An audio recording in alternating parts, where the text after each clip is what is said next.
किसने किसने बोला 70,000 खाली? उनका अतिथि। आप हमारे यहाँ मेहमान बन के आओगे तो घर पे कब्जा करोगे क्या? उनका अतिथि।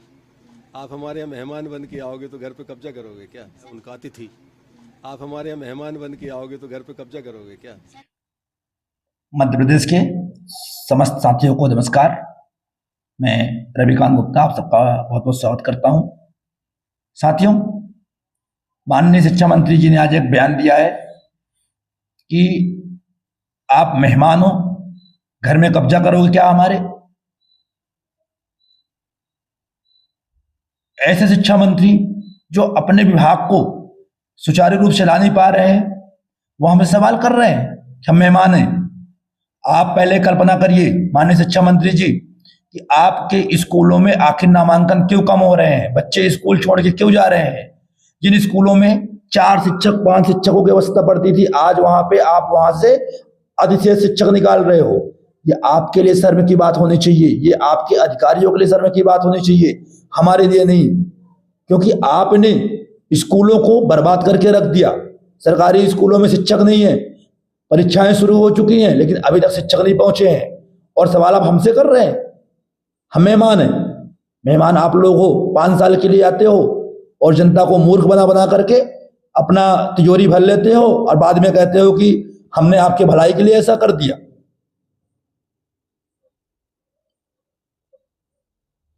जो भी माननीय मुख्यमंत्री, पूर्व मुख्यमंत्री शिवराज सिंह चौहान जी ने घोषणाएं की थी, उसमें हमारा हाथ नहीं था। आपके मुख्यमंत्री ने हमें बुलाया था, सरकारी पैसे खर्च किए थे करोड़ों रुपए, और हमें बुला करके कहा था कि हम आपका भविष्य सुरक्षित करेंगे। आप ये कहिए कि आपने अपना राशि बचाने के लिए, अपने पैसे बचाने के लिए आपने हमारा उपयोग किया, क्योंकि आपको उन पैसों को फ्री के रेवड़ियों के रूप में बांटना था, इसलिए आपने हमारा उपयोग किया, हमारे शिक्षा का उपयोग किया, हमारे मजबूरी का उपयोग किया, और आज कह रहे हो कि हम मेहमान हैं। शर्म आनी चाहिए आपको। आप प्रदेश के शिक्षा मंत्री हो और ऐसे शब्दों का प्रयोग कर रहे हो। हम आपके स्कूलों को, जो स्कूल शून्य में थे, गर्त में थे, आज उनका रिजल्ट आज 70% रिजल्ट आ रहा है। जहां शून्य स्कूल जहां का रिजल्ट शून्य था और आज वहां का रिजल्ट 70% आ रहा है, वो हमारे बदौलत आ रहा है। आप ये कहिए कि जब आपकी बदनामी राष्ट्रीय नहीं अंतरराष्ट्रीय स्तर पे हो रही थी, जब वर्ल्ड बैंक ने मध्य प्रदेश प्राथमिक एजुकेशन का सर्वे करवाया, तो उन्होंने पाया कि सबसे घटिया जो प्राइमरी एजुकेशन है वो मध्य प्रदेश की है। उन्होंने कहा कि हम आपको पैसे दे रहे हैं, आप अपनी शिक्षा को आगे लेके जाइए। आपने क्या किया? आपने कहा अच्छा मौका मिला है पैसे कमाने का। आपने हमारे रूप में 2500, 3500, 4500 में हमें बुला के काम करवाया। धीरे धीरे 10 साल निकाल दिए, 15 वर्ष निकाल दिए। जहां पे अरबों रुपए आपके खर्च होते, वहां पे हमने आपके मात्र कुछ पैसों में काम किया।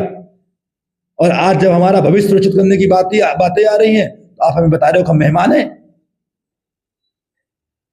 नाम क्या है उनका? अतिथि। आप हमारे यहाँ मेहमान बन के आओगे तो घर पे कब्जा करोगे क्या?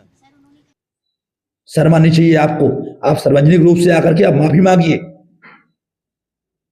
आपका जो बयान है वो हमारे लिए बस नहीं है, आपने पूरे शिक्षा जगत को कलंकित किया है। क्योंकि आपने कहा कि स्कूलों में बच्चे नहीं है। स्कूलों में बच्चे क्यों नहीं है? नामांकन कम क्यों हो रहा है?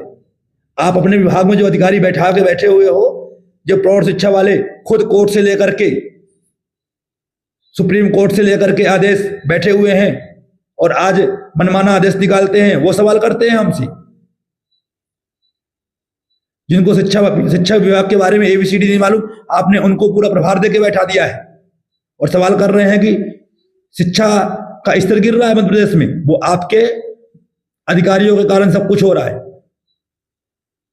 सभी लोग पहले शिक्षा मंत्री के बयान सुनिए।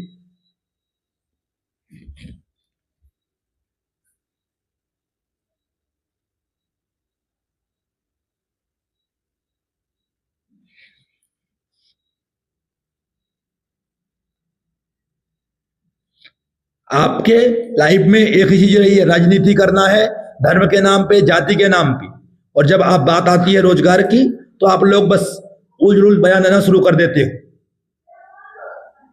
हम कह रहे हैं हम मेहमान हैं, तो आप कौन हो? आप हमारे पैसे पे पलते हो। एक एक रुपए जो आपको मिल रहे हैं वो हमारे गरीब जनता के टैक्स के पैसे से मिल रहा है। आप बिल्कुल छोड़ दो। जब मीडिया वाले पूछ रहे हैं कि पद खाली है मत प्रदेश में, आप क्या कह रहे हो? कहाँ पद खाली है? तो क्या आप ये कहिए कि हम स्कूलें बंद कर रहे हैं, तो पद कहां से खाली नहीं होंगे? जब आप स्कूलें बंद कर दोगे तो पद कहां बचेंगे? 70,000 स्कूल आपने बंद कर दी।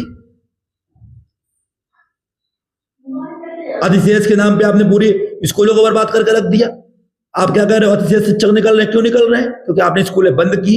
आपने स्कूलों की हालत ऐसी कर दी कि वहां बच्चे पढ़ना नहीं चाह रहे हैं, स्कूलों में बिल्डिंग नहीं है, स्कूलों में फैसिलिटी नहीं है, तो कौन आएगा आपके स्कूल में पढ़ने? और फिर क्या होगा कि शिक्षक अधिशेष हो रहे हैं।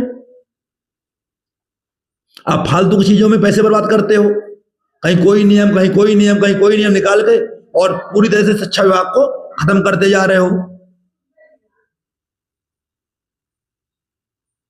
जर्मनी में हिटलर यहूदियों को वो करते थे टारगेट, उस तरह से आरएसएस भारत मुसलमानों को टारगेट कर रही है।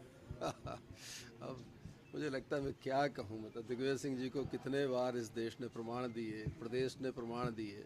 मुझे लगता है कि अब उनको थोड़ी सी, मतलब बहुत बड़े नेता हैं, वो वरिष्ठ हैं, लेकिन कोई भी वक्तव्य के पहले मुझे लगता है अब अवसर आ गया है, समय आ गया कि उनको थोड़ा चिंतन करके ही वक्तव्य देना चाहिए। अच्छा ही लगता, बहुत वरिष्ठ व्यक्ति हैं। सर, प्रदेश में 70,000 पद शिक्षकों के खाली पड़े हैं, किस तरह से भरे जाएंगे? क्योंकि सत्र लगातार चल रहा है, लेकिन किसने बोला 70,000 खाली? किसने? अतिथि शिक्षक नियमितीकरण क्यों? नाम क्या है उनका? अतिथि। आप हमारे यहाँ मेहमान बन के आओगे तो घर पे कब्जा करोगे क्या? मेरा आपसे आग्रह ये है कि माननीय जो हमारे अतिथि शिक्षक हैं उनको शिक्षण व्यवस्था में जहाँ पर गैप है, जहाँ शिक्षक कम है, वहाँ उनको लगाया जाता है। अभी पिछले दिनों वो आए थे, हम लोग उनके साथ बैठक की थी, और उनके जो 2-3 विषय हैं, महत्वपूर्ण विषय, उनको हम लोग उन पर काम कर रहे हैं, कार्रवाई कर रहे हैं।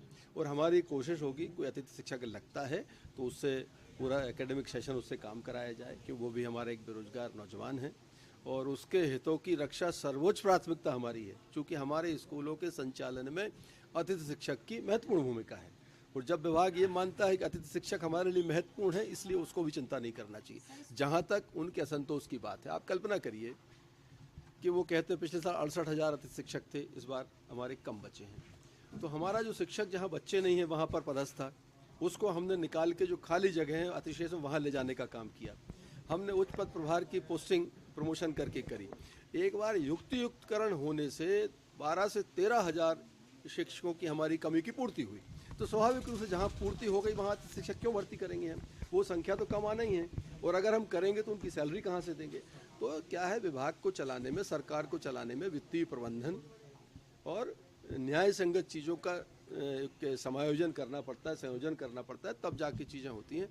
हमारी चाहे शिक्षक हो, अतिथि शिक्षक हो, न्यायालयीन प्रकरण जो अभी पेंडिंग है उसमें सरकार की तरफ से उनको तेजी लाने के लिए अपनी तरफ से की गई कार्रवाई हो, हम पूरी चिंता शिक्षकों के संबंध में कर रहे हैं। धन्यवाद। आपने देखा शिक्षा मंत्री जी क्या बोल रहे हैं, हमारी भूमिका अधिक है, और हमारे ही कहने पर हमारी तारीफ भी करते हो, और आप हमें जूता ही मार रहे हो। आपके घर में मेहमान आते होंगे, रहते होंगे सालों, हमारे यहां नहीं होता ऐसा। शिक्षा मंत्री जी, समय रहते आप माफी मांग लीजिए, आपसे बार बार अनुरोध कर रहे हैं, नहीं अन्यथा अब जो होगा उसके जिम्मेदार सरकार होगी और आप स्वयं होंगे। धन्यवाद, नमस्कार।